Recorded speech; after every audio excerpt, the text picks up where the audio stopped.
Subscribe to our YouTube channel and press the bell icon to get the latest updates. Treta युग की सबसे प्रचलित पौराणिक कथा आज देश में ही नहीं बल्कि विदेशों में भी सुनाई जाती है। जब भगवान विष्णु के अवतार माने जाने वाले भगवान राम ने लंकापति रावण की कैद से अपनी पत्नी माता सीता को छुड़ाने के लिए रावण को पराजित कर असत्य पर सत्य की जीत का उदाहरण दिया था, लेकिन जिस रावण को माता सीता के हरण के लिए आज सारी दुनिया जानती है, क्या आप जानते हैं कि माता सीता से पहले उसी रावण ने भगवान राम की मां कौशल्या का भी हरण किया था। आइए जानते हैं उसी घटना से जुड़ी एक बेहद हैरान करने वाली पौराणिक कथा। मान्यता के अनुसार त्रेता युग के समय कौशल देश हुआ करता था, जिसके राजा थे कौशल। राजा कौशल को एक बेहद सुंदर कौशल्या नाम की पुत्री थी जो विवाह योग्य थी। राजा कौशल ने कौशल्या का विवाह करने का निर्णय लिया और इसके लिए उन्होंने अयोध्या के राजा दशरथ का चयन किया। अपनी इच्छा राजा दशरथ के सामने व्यक्त करते हुए राजा कौशल ने राजा दशरथ को विवाह का प्रस्ताव सुनाने के लिए अपने दरबार में आमंत्रित किया। शास्त्रों के अनुसार माना जाता है कि जिस समय राजा कौशल अपनी बेटी और राजा दशरथ का विवाह करा रहे थे, ठीक उसी समय लंकापति रावण ब्रह्मलोक में ब्रह्मा जी से पूछ रहा था कि उसकी मृत्यु कब और किसके हाथों हो सकती है।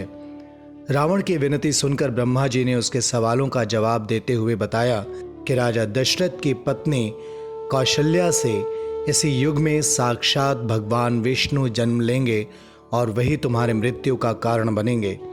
बस फिर क्या था, ब्रह्मा जी की बात सुनकर रावण अपनी पूरी सेना लेकर अयोध्या की ओर प्रस्थान कर गया। मृत्यु के भय से भयभीत रावण ने अयोध्या में राजा दशरथ से युद्ध किया और उन्हें पराजित भी किया। रावण और राजा दशरथ के बीच हुआ ये युद्ध सरयू के निकट हो रहा था। इस दौरान राजा अपने मंत्रियों संग नौका में थे। रावण ने सभी नौकाओं को तहस नहस कर दिया था, लेकिन राजा दशरथ और उनके मंत्री सुमंत नदी में बहते हुए समुद्र में जा पहुंचे थे। राजा दशरथ को नदी में डूबा हुआ समझकर रावण अब अयोध्या के बाद कौशल नगरी जा पहुंचा। वहां भी उसने भयानक युद्ध कर राजा कौशल को पराजित किया। इसके बाद अहंकारी रावण ने कौशल्या का हरण किया और आकाश मार्ग से लंका की ओर सेना के साथ चल पड़ा। लंका जाते समय मौत से भयभीत रावण इस सोच में पड़ गया कि सभी देवता मेरे शत्रु हैं, कहीं ऐसा न हो कि मैं कौशल्या को लंका में कैद करूं और देवता रूप बदलकर उन्हें आज़ाद न करा ले जाएं। रावण इस बात को सोच ही रहा था कि रास्ते में उसे समुद्र में रहने वाले तिमंगल मछली दिखाई दे।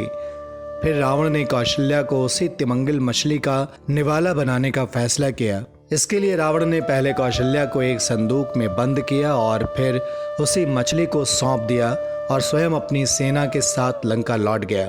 मछली संदूक लेकर समुद्र में घूमने लगी। तभी अचानक तिमिंगल मछली के सामने एक और मछली आई और दोनों के बीच संदूक को लेकर युद्ध होने लगा और इसी दौरान संदूक समुद्र में गिर गया। उसी समय राजा दशरथ भी अपने मंत्री के साथ बहते हुए नदी के मार्ग से समुद्र में जा पहुंचे। वहां उनकी दृष्टि उसी संदूक पर पड़ी। उन्होंने जब संदूक खोला तो उसमें से एक कौशल्या निकली और उन्होंने राजा से अपनी आप बीती सुनाई। राजा और मंत्री दोनों ही कौशल्या को उस हालत में देखकर आश्चर्यचकित हो गए थे। आपस में संवाद करने के बाद उन्होंने एक रणनीति बनाई और उसी के अनुसार वो तीनों अपनी जान बचाने के लिए पुनः संदूक में बैठ गए और उसी संदूक की मदद से वो सतह पर आ पाने में कामयाब रहे। अहंकारी रावण राजा दशरथ को डुबाकर मारने और कौशल्या को संदूक में छिपाकर बहुत खुश था। उसे लगा कि उसके मृत्यु का कारण बनने वाले दोनों लोग अब नहीं रहेंगे तो उसकी मृत्यु भी नहीं हो सकेगी और वो अमर हो जाएगा। लेकिन वो इस बात से पूरी तरह से अपरिचित था कि जिन्हें वो मरा हुआ समझ रहा है, असल में वो मौत के मुंह से बचने में सफल हो गए थे। माना जाता है कि राजा दशरथ और कौशल्या के विवाह से ही भगवान विष्णु ने भगवान श्री राम के रूप में जन्म लिया था, जो आगे चलकर रावण की मौत का कारण बने। Subscribe to our YouTube channel and press the bell icon to get the latest updates.